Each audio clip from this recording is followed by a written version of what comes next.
दोस्तों, आपने बादशाह औरंगजेब आलमगीर का नाम जरूर सुना होगा। पूरे हिंदुस्तान का बादशाह होने के बावजूद वो कुरान पाक की किताबत करके टोपियां सीकर रोजी कमाया करते थे। सरकारी खजाने से अपने लिए कुछ भी तनख्वाह नहीं लेते थे। बादशाह औरंगजेब आलमगीर ने इंतहाई फकीराना और सादा जिंदगी गुजारी थी। हाकिम वक्त होकर भी कभी तनख्वाह नहीं ली। खाना पीना भी इंतहाई सादा होता था। इस सिलसिले का एक ऐसा वाकया हम आपको सुनाने जा रहे हैं जिसे सुनने के बाद आपको अपनी जिंदगी में सब्र और तहम्मुल से काम लेने के फायदे और दूसरे की गलतियों को माफ करने की भी सलाहियत जरूर पैदा हो जाएगी। तो दोस्तों, औरंगजेब आलमगीर के अपने किचन का बावर्ची कभी टिकता नहीं था। चंद दिन के बाद अपना तबादला लंगर खाने में करा लेता था। एक मनचला बावर्ची था। उसने सोचा कि क्या बात है कि कोई बावर्ची बादशाह के यहाँ टिकता नहीं है, मैं देखूंगा। उसने दरख्वास्त की कि हुजूर, मैं आपका खाना पकाना चाहता हूँ। औरंगजेब आलमगीर ने फरमाया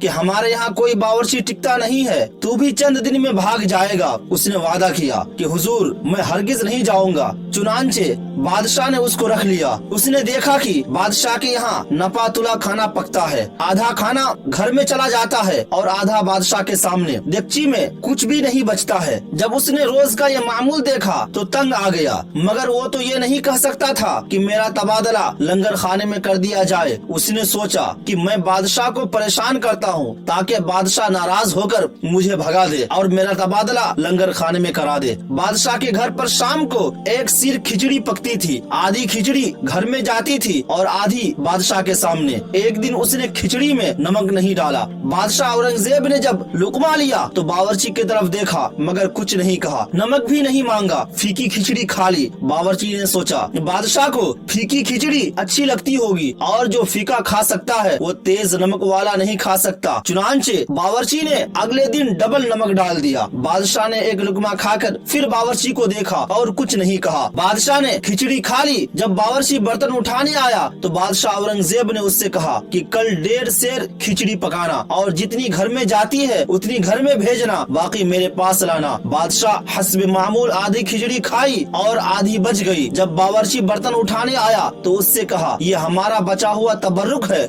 इसके 9 हिस्से करो और हमारे 9 रत्नों यानी वजीरों को हदिया पहुंचा दो। बावर्ची ने उस तबर्रुक के 9 हिस्से किए और खूब सजाए। वजीरों को जब मालूम हुआ कि आज बादशाह का बचा हुआ खाना हदिया आ रहा है तो हर वजीर ने आगे बढ़कर उसका इस्तकबाल किया और बावर्ची को 1-1 लाख रुपए हदिया दिया। जब बावर्ची फारिग हो गया तो बादशाह ने पूछा, अरे हमारे वजीरों ने तुम्हें कुछ दिया भी कि नहीं? तो उस बावर्ची ने कहा, हुजूर, इतना दिया है कि मेरी 7 पुश्तों तक के लिए काफी है। बादशाह औरंगजेब आलमगीर ने फरमाया कि फिर नमक ठीक डाला करो। तो दोस्तों, ये थे बादशाह औरंगजेब आलमगीर जिन्होंने अपनी रियाया का भरपूर ख्याल रखा और ऐसी मसलिहत के साथ हिंदुस्तान पर हुकूमत की कि उनके दौर में हर कोई माला माल था। यही वजह थी कि उनके दौर में हिंदुस्तानी हुकूमत सबसे ज्यादा दौलतमंद थी और पूरी दुनिया में सबसे ज्यादा पावरफुल मुल्क था और हिंदुस्तान सोने की चिड़िया थी। तो दोस्तों, आज की इस वीडियो को हम यहीं पर खत्म करते हैं। अगर आपको वीडियो अच्छी लगी हो तो वीडियो को लाइक करें और अगर आप हमारे चैनल पर नए हैं तो चैनल को सब्सक्राइब करते हुए बेल आइकन को जरूर दबाएं ताकि आपको इस तरह की इन्फॉर्मेशन पहुंचती रहे। मिलते हैं फिर एक नए वीडियो के साथ। जय हिंद।